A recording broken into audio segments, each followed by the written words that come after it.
Alrighty. Hey everybody, welcome back to Latin Women in Action podcast. I'm back here at it again with, Sam. and I'm Haydee. So today we're gonna be discussing what it is for Latina women, Hispanic women, uh, you know, the pregnancy and the public health and just, the physical health and keeping up Mhm. to date of what it is to be a pregnant Latina woman, and making sure that we're getting the right care and the proper resources in order to help ourselves, help our bodies and help our babies. So yes, let's get further into it.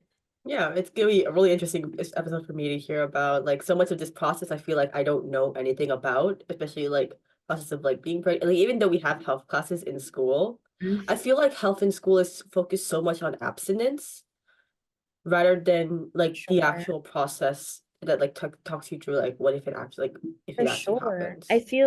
I feel as if depending, excuse me, depending on what school or what class you're taking, I feel as if when I was in high school, I didn't really have, we had this freshman forum class, Mhm. um, and I don't know, my teacher at the time was just mainly talking about her life rather than actually informing us about, Yeah, what it is, the reproductive systems, I feel like the how classes to aren't get taken as pregnant. seriously as they should be. Yeah. Like even in my school, like we have the option to take it over the summer instead of taking it as an actual class. And then of course, like over the summer, like nobody really gives it that much of a care. Like it's just Exactly. get the credit and to call it a night. Exactly. Um, and maybe that would help maybe teenage pregnancies or whatnot, or Yeah, maybe definitely. give some sort of, knowledge about what it is to be a teen parent, whether that's mentally, physically, like, how it changes you because you're still really young to have a kid when you're, 14, 13, 15, it's a lot. Even when as you get older or 25, like, obviously these are ages that are more appropriate to have a kid, which is like, Mhm. 25 and up, in my opinion. Um, and I had my daughter at 21. Yeah, 21. And I'm Mhm. I'm I'm pretty I'm pretty young to have a kid at 21. But that was my decision. I decided to, proceed with my pregnancy, and I'm glad that I did because I've always wanted to be a mom. Mhm. A young mom. I've always wanted to be a young mom. Not a teenage mom, but a young mom. And that's very controversial. And that's just, everybody's, thought or, whatever. It's But good that you took the time to make like the educated decision yeah, and to and think it wasn't, about, I'm so sorry to cut you off. What were we gonna say? I guess to think about as a younger person, like it's hard to think so far into the future. Exactly. Especially because like Um, I don't think your brain even fully develops until like 25. 25.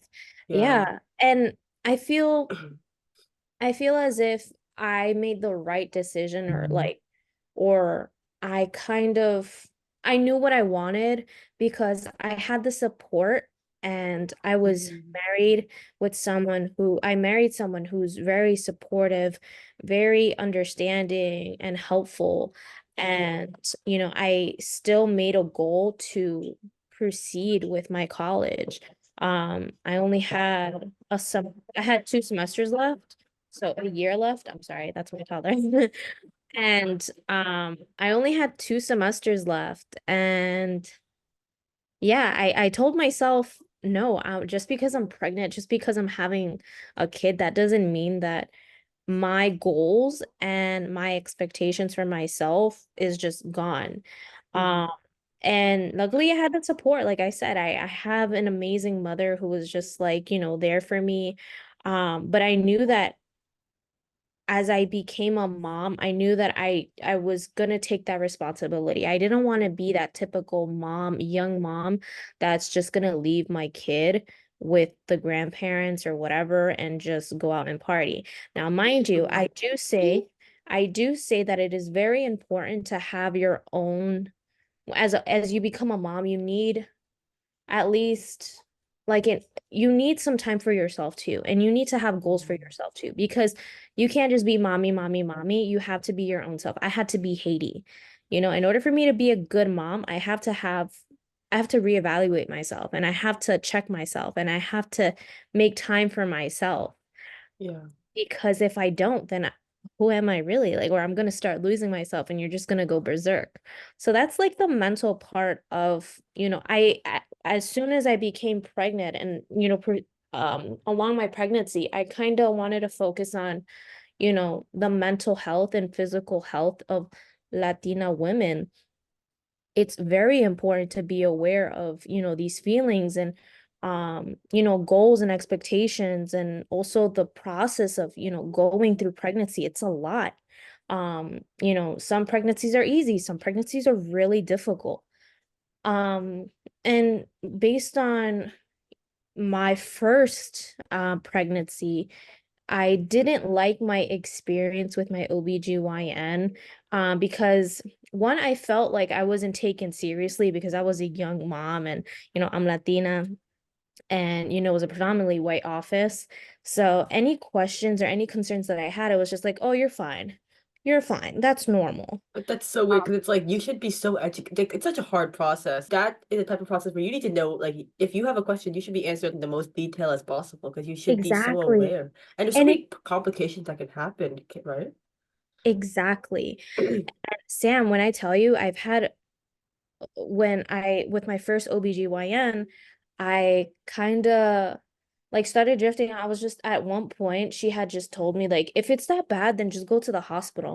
And it's like, I'm not paying you. At that time, I was under my mom's Aetna insurance. So I had to pay out of pocket, like certain, like, it wasn't, of course, my insurance covered like, a decent amount, but I still had to pay every other two appointments $500 or $700. Mm. And that's a lot I of think it's money. crazy that like to get so much safety for your own pregnancy, you have to pay so much money. And Yes, like and if you that's didn't have that insurance, you'd be paying even more. That's kind of yes, crazy. for sure. And on a statistical note, an average of, having a kid can run you up to, hold on, because I found this article and it was just kind of interesting.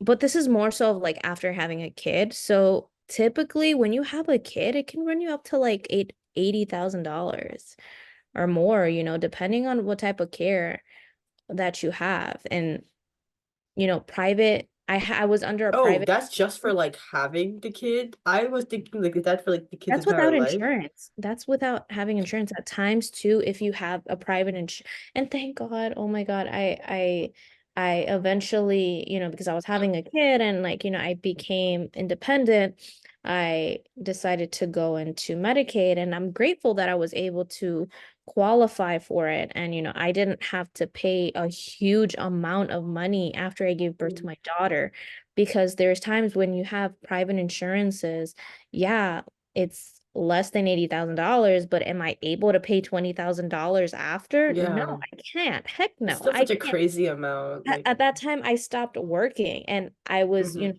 a full-time student. So I wasn't going to be able to pay that amount. So luckily, my daughter and I qualified for it. Um, and yeah, but like I said, it's a lot of money. And I feel as if, yes, country has its benefits and has helped women, colored women in certain parts, or like having these programs, but it's not enough in the Mhm. sense of, collaborative care, making sure like these other things, let's say for complicated pregnancies, it's Mm. not easy. Like there's amazing professionals. They're kind of like nurses. Well, they are nurses, but they're trained to be there for you during your pregnancy, even after your pregnancy, postpartum, and they're called doulas. And I have a doula, Mhm. and it's amazing because it's, you have this personal connection of like, them experiencing the pregnancy with you, them taking care of you, and just helping you, ease your mind throughout your pregnancy. Not only that, but this time around, when I got pregnant, I decided to go into midwifery. Um, and I love it. I love it because it's What collaborative. is midwifery? So midwifery is more so like collaborative care in the sense of like making sure they're more into detailed of like the pregnancy. And it's a lot Mm. more like instead of like in OBGYN, we'll use a bunch of, let's say, no, I can't really like say it because they can be both. Um, so it's a lot more informative. They're a lot more midwives are a lot more informative. They're a lot more like care, like they explain things a lot better. Mm. So do you And pick they're one, more like having interested. They're like more like involved in the pregnancy than an mm, OBGYN. Because usually OBGYNs, they have multiple patients. They'll just be like, okay, like you're good, da da da da, that's it, you're done. With midwives, they explain every process of like the mm, stages. And then any little thing, they always have an OBGYN just in case.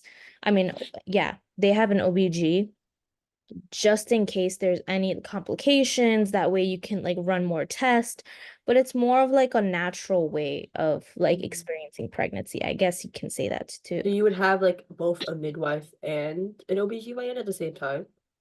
I can. Like if there was any Oh. complications, there would be an OB in the office to kind of, help. So in that aspect, I felt a lot more comfortable and I felt a lot more Mm, heard. And so, some doctors aren't as concerned. Some doctors aren't listening. Some doctors aren't taking like, accountability of, certain things that they've done or certain things that they've said, like, saying, "Oh, you're mm, fine. That's just pregnancy." Oh, no. I think that's, and last time I feel as if this pregnancy proceeding with like moving forward with midwifery, I loved it so much because I felt heard. Any questions that I had, any pains that I had, especially because this pregnancy was completely different compared to my first. mm, And any questions that I had or any concerns that I had, I felt like everything was just answered. And it wasn't just like, mm, oh no, it's fine. It's like, your pregnancy, normal pregnancy stuff. Would be like, okay, we can run some tests. Okay, let me explain to you why is it that you feel this way?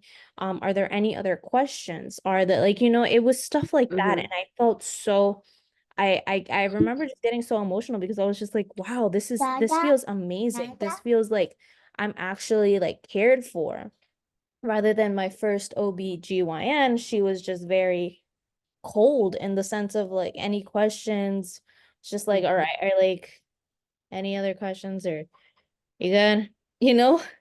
So mhm, I'm very appreciative of all the care and the support that I've gotten from my midwife center, which is ULA, and I love them so much. And I've gotten to meet like majority of the midwives there, and they're amazing. It's far from me, but I love it because I make that effort to go there because, like I said, the care is just amazing. mm, Um, but other than that, Latin women, especially immigrant Latin immigrant women, they are given benefits. They are given benefits while they're pregnant, but then after a while, after a year or 6 months, I believe they're kind of, drop down as to like, their care isn't as supported or mm, that benefit is no longer there for them. It's more so for the kid. Um, and it's like, why? There's so much that needs to be done, especially, every woman's body, everybody's body is very important, needs to get checked up on. And, it's not just a matter of, oh yeah, I'm just gonna go when I feel sick. No, it's a matter of getting checked out mm, frequently or like, every 6 months or whatnot to see if, you have ovarian cancer or there's like some sort of irritation, just keeping up to date with certain things yeah. because you never know your body. You can be fine one day and then the next day you can just drop dead. Mm, So yeah, I think we're just gonna wrap it up there. And, it was a very interesting conversation to Yeah, it have. was so good to hear. Honestly, like as someone with a female body, like so much of this I didn't know. Like I didn't know what midwifery was at all, Mhm, or like a lot about what OBGYN even do. Like mhm. there's so many questions that felt so unanswered. And I feel like we had a like even if it was mainly just me asking questions, I feel like I learned so much. And I hope Yeah, that the audience also learned a lot. yeah. Especially for you, since you do have a female body, it's very important, especially if you're not pregnant. It's very important for you to get checked up on, see what's going Hmm. on, like, okay, what is this? Or get like, as soon as you turn 21, you get pap smears and stuff. So, it's very important to get checked out. So if you're a woman, have any reproductive organs and stuff, please make sure to get checked out, and if you can, and I'm sure there's many other places that can help Yeah. And with that. All thank you guys for watching this right. episode with When Reaction, and please stay tuned. And if you're interested in what the organization in the organization, please check out our links that will be down below in the description box. Bye, Bye. take See you next care. week.